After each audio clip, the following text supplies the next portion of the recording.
Welcome back to Make Me a Fan. I'm Jag. I'm Pete. And you know what? This isn't Las Vegas. Yeah, I understand. What the hell happened? I'll tell you what happened. Tell him, Pete.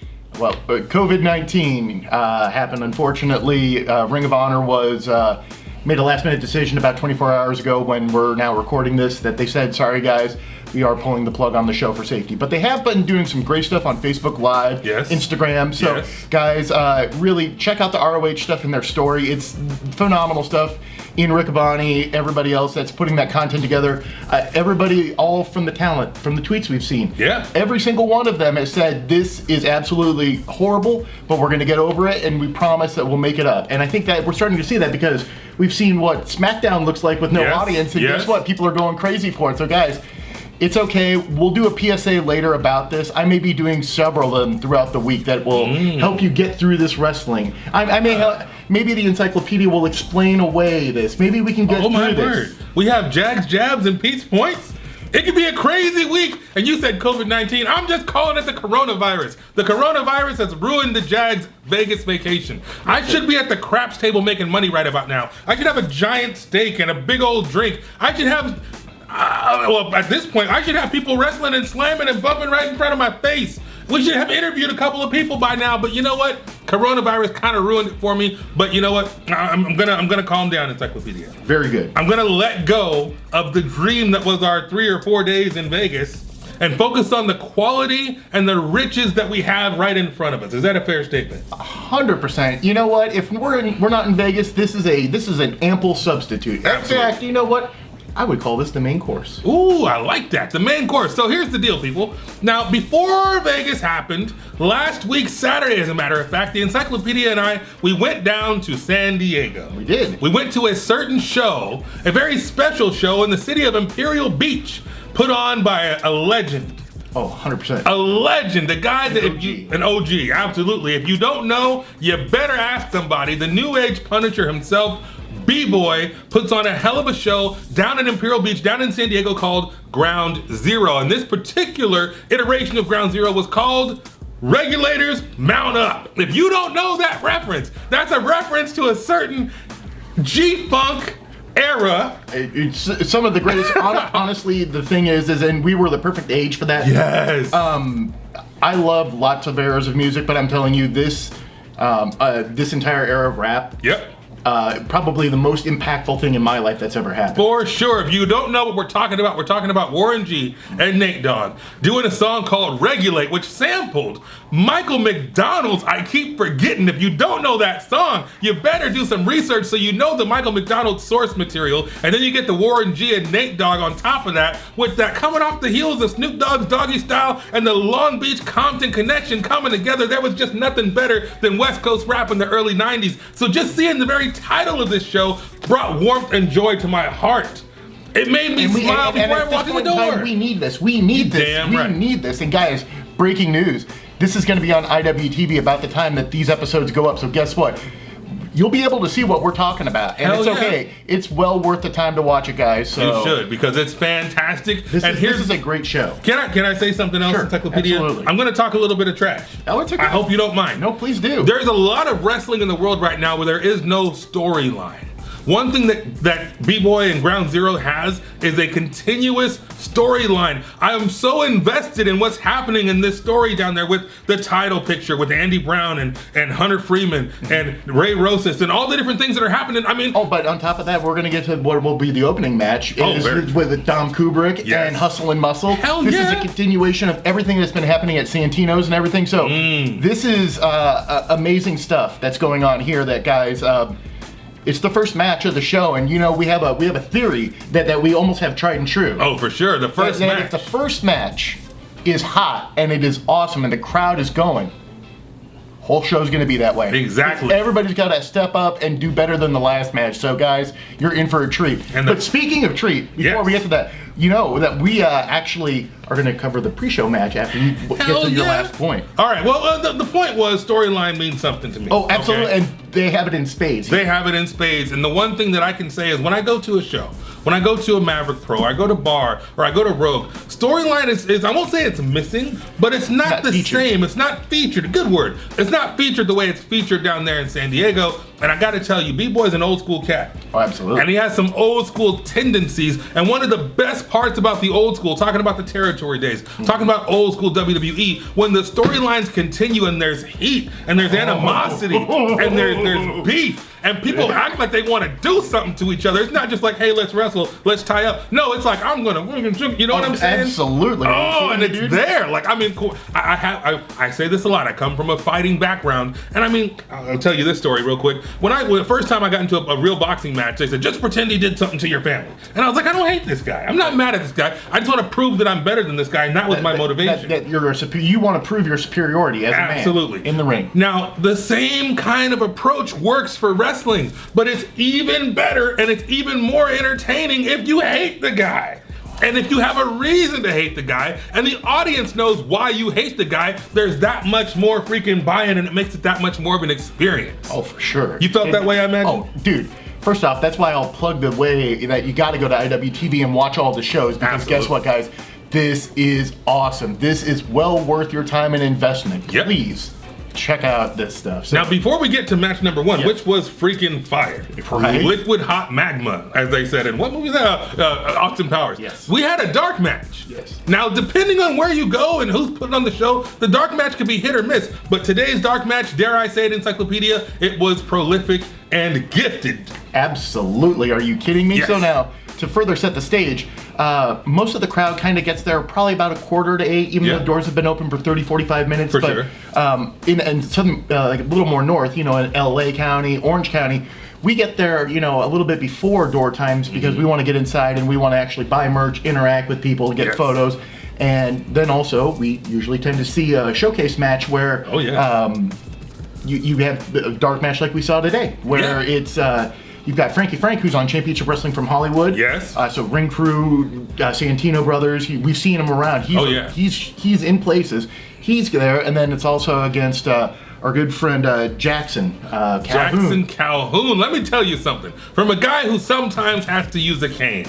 When I see a man stroll into the room with the cane, I'm like, son of a biscuit, this is my spirit animal. Me and this guy got something in common. Now, I'm not from the South. I don't have a Southern drawl. If anything, I have a West Coast accent. I heard in boot camp I say dude a lot. So I am not a Southerner, but this man came in with facial hair straight out of a comic book. He had a swagger and a walk with his cane. He had a hat. I don't know what hat that is or what to call that hat, but that hat was amazing. Okay, if you guys are not looking at the pictures on the screen, we'll start there and we'll actually describe that. So guess what?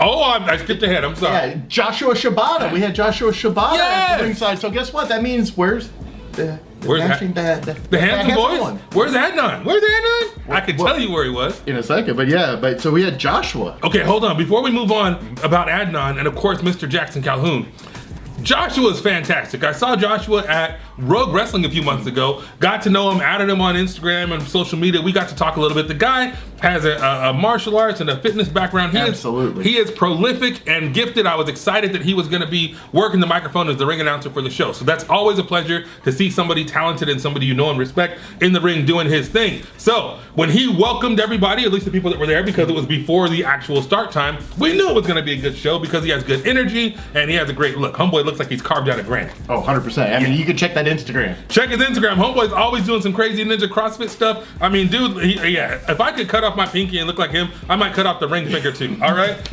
Understood. So we got game recognizes game on that. Yes.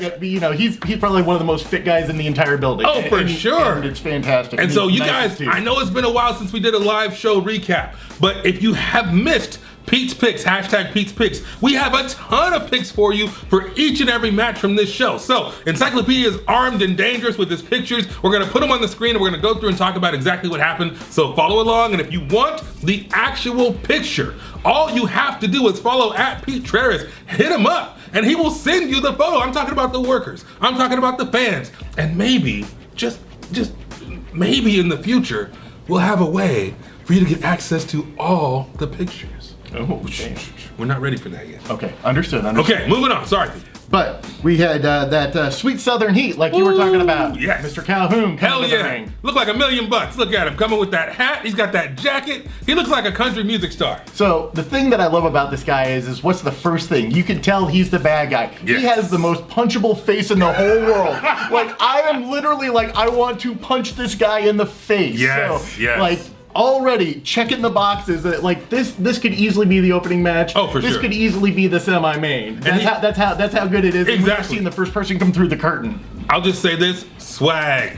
Just swag. I mean, you see it in the photos. It's completely there, and him just leaning into that Southern sweetness it is. He came out like he owned the place, people. He walked out like it was his ring, and you know what? It was. Because he commanded everyone's attention with the jacket, the hat, the swag, and the trash he was talking to the crowd. This man did not let anybody off the hook. Here he is, pointing at the jack. I held up my cane, and I was like, what's up, bro? And he was like, hell yeah. So Jackson Calhoun, you are my huckleberry. I appreciate you, and I can't wait to see you do your thing again. Please follow the Jag and let me know when your next show is, because I will be there, cane in hand, my friend. Yes, sir. I'm sorry, I get excited. No, I understand, but then Frank came out. Oh, yeah, Frankie's the man. Yeah, and so he's also had the tie guy gimmick where he wears a tie, a necktie, somehow in his attire. So now this hadn't seen these trunks before. Love these ones. Very different, yes. He's the coolest cat. I had never seen Frankie Frank before. I know he's been around. I know he's experienced. I know he's talented. He had kind of he came out to The Mask, the song from The Mask. Yeah. And I think he even said smoking at one point. So that was kind of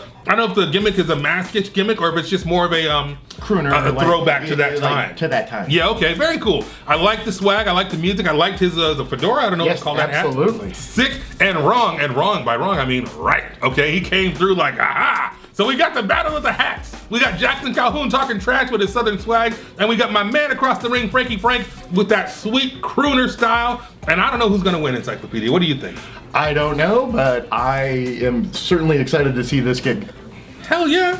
Ooh, look, we got the Pete Trerice, what do you call it? Watermark in the bottom left corner. Make sure if you're looking at pictures and it's great, look at the bottom left corner because it's probably Pete. Indeed, but so they end up getting started here where they were kind of doing a little feeling out for each other because I think, two very opposite styles. One's definitely more power and one's definitely more grappler. Oh, for sure. And I think we started to see that definitely with Frankie and that striking style that he brought. Yep. Now I'm a little curious because Jackson Calhoun comes to the ring with the cane, which makes me believe he might have a little problem. An ailment. An ailment, if you will. Yes, I thought there might be something wrong. You asked the Jag why he has a cane. I got nerve damage on the right side, ruptured 2 discs, my back had 2 back surgeries. I'm wondering what Jackson Calhoun's handicap might be. I didn't really see a handicap, Pete, did you? I think it's an advantage of the mind. I like that. It's the mind game. Yeah, absolutely. So he doesn't always need the cane. Exactly, and it's always there for an opportunity.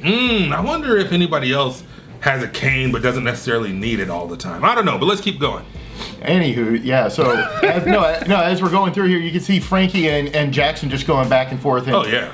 I hope that this makes the IWTV. If it doesn't, hopefully it'll at least make it to their YouTube channel. Oh, for sure. This was a great match. Yes, and you can see Jackson already starting to fight with the ref. Yep, John at the ref. He's talking to the crowd. He's talking to everybody. And he's just putting the screws to Mr. Frankie Frank. I mean, you could tell Jackson was kind of in control for quite a while. And then Frankie got a little, fed up. He started to poke out, if you will. Oh, absolutely, yeah. And then, he really couldn't turn the tables, though. It was looking like Jackson was just taking over. And Frankie actually, with his ring awareness. Yep. And see, I think that's a little bit of that veteran status versus Jackson, who's at MPW and getting going. So I think that's where, I don't know, Had you ever seen Jackson before? I had not. Okay, so it's first time seeing him? First time seeing him. I don't know much about him. I had seen him on write-ups, like on SoCal and for making the show. I don't know how long he's been doing this, but he looks great. He looks pretty polished, but I think Frankie has the advantage when it comes to experience, which is how he was able to get that rope break. Now, I don't want to say that Jackson Calhoun did anything illegal. Oh, no, I mean, because look at that. That's just a proper, he was like, oh, I'm sorry, that's my elbow. Yeah, I mean, certain things happen that made me wonder. And again, this guy's pretty flexible. He doesn't seem to have any kind of ailment. So I guess the cane is not, he doesn't need it the way maybe other people need it. But you know what? Frankie comes back, he got that big slap to the forehead. And then, this huge spine buster. I'm going to call that a palm heel strike. I think that was a palm heel strike. And then a big spine buster, which was amazing. And it just kind of went back and forth. I'll tell you what. Yeah, look at that face right there. Jackson Calhoun's got some good facials there. 100%. I'll take it. Frankie's got great facials too, and it's just back and forth kind of towards the end here. And see Frankie hooking up again. Oh yeah, he's ready to do some trying to make that comeback. Frankie's about to put a hurting on somebody, but all of a sudden, son of a biscuit, what happened? I'm telling you, people. Distraction. The ref was distracted, and all of a sudden the cane came into play. Jackson Calhoun, I don't know if he was just trying to hustle to the other side, but at some point the cane came in contact with Frankie's leg, took him out, and Jackson was able to do something to him. I forget exactly what it was. He just ended up rolling him up, right? Oh, okay, and the guy couldn't kick out. The leg was just, compromised, and he got the 1. He got the 2, and he got the 3, and poor Frankie needed help out of the freaking ring. I felt bad. I did too. You take a freaking heavy metal handle of a cane and bash it into a dude's leg, bad things are probably gonna happen to you. So, I'm sorry, Frankie. You deserve better than that. But Jackson, I respect the hustle. I don't know if I agree with the way it went down, but you got the W, and for that you earned the Jack's respect. What do you think? 100%. All right, so Jackson Calhoun, Frankie Frank was a hell of a match.